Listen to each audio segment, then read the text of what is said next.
Эти керамические кашпо делаются очень просто.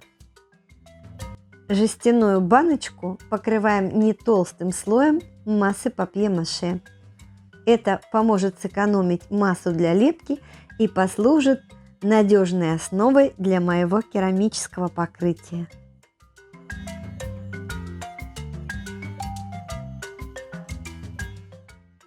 Также можно использовать и пластиковое ведерко. Пластик необходимо зашкурить наждачкой. Поступаем точно так же, а затем высушиваем заготовки примерно 2 дня. Когда папье-маше полностью высохнет, смачиваем водой для лучшего сцепления материалов. И покрываем не толстым слоем 1,5–2 мм самозатвердевающей массы для лепки. Более толстый слой может потрескаться после высыхания. Разглаживаем влажными руками и оставляем минут на 10 подсохнуть. Покажу несколько очень простых вариантов создания фактуры при помощи вырубки для печенья.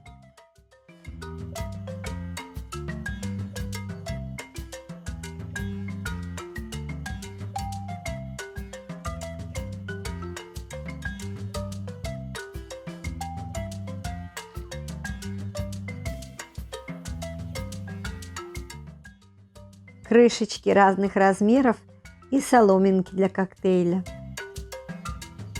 Многие спрашивают, для чего слой папье-маше и чем его можно заменить. Папье-маше создает объем. Кроме того, это необходимая прослойка между металлом или пластиком. Масса для лепки сцепляется только с картоном, деревом или бумагой. Причем нет нужды добавлять клей. Достаточно только смочить поверхность водой. Папье-маше можно приготовить из любой бумаги или картона от яиц. Ссылка в описании. Заменить массу папье-маше можно несколькими слоями бумаги. Техника маширования. Плунжеры.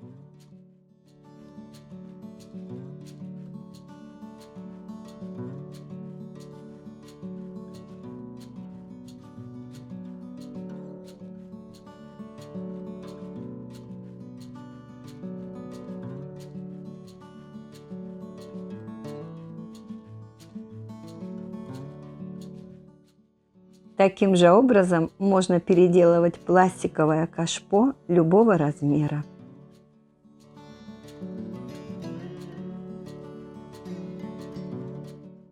Рельеф наношу неострым стеком, продавливая бороздки.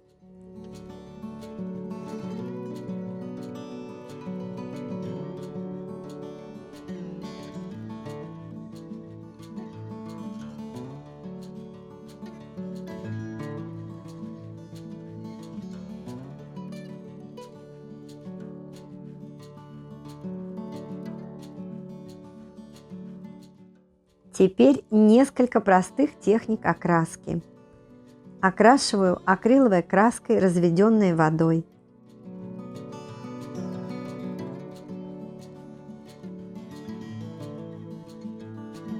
Размываю краску водой из распылителя. Получается эффект глазури. Здесь задача окрасить только углубление. Беру густую акриловую краску, окрашиваю небольшими участками, так как акрил сохнет очень быстро. Вбиваю краску в углубление. И тут же стираю влажной салфеткой.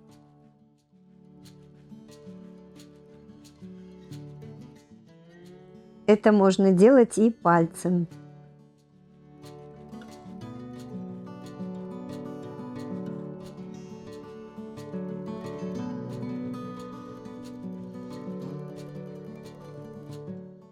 Эта заготовка немного потрескалась, слой массы был потолще. Такой способ окраски скроет все трещинки.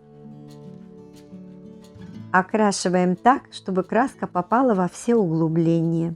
И сразу снимаю излишки краски влажными салфетками.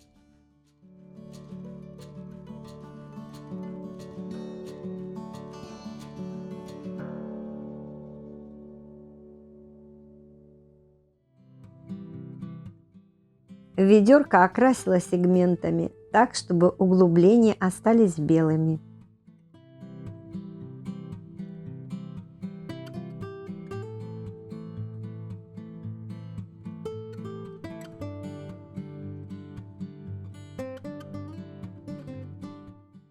Все заготовки покрыла атмосферостойким лаком для наружных работ.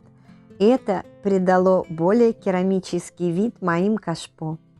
Такие кашпо можно оставлять на открытом воздухе, но они не могут долго стоять в воде.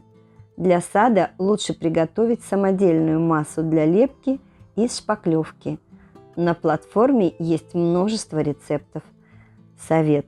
Воспользуйтесь рецептом блогера из вашего региона. Очень важны марки исходных материалов. Если вам понравилось это видео, пожалуйста, не забудьте поставить лайк и написать несколько слов. Это нужно для продвижения канала. Спасибо. Увидимся.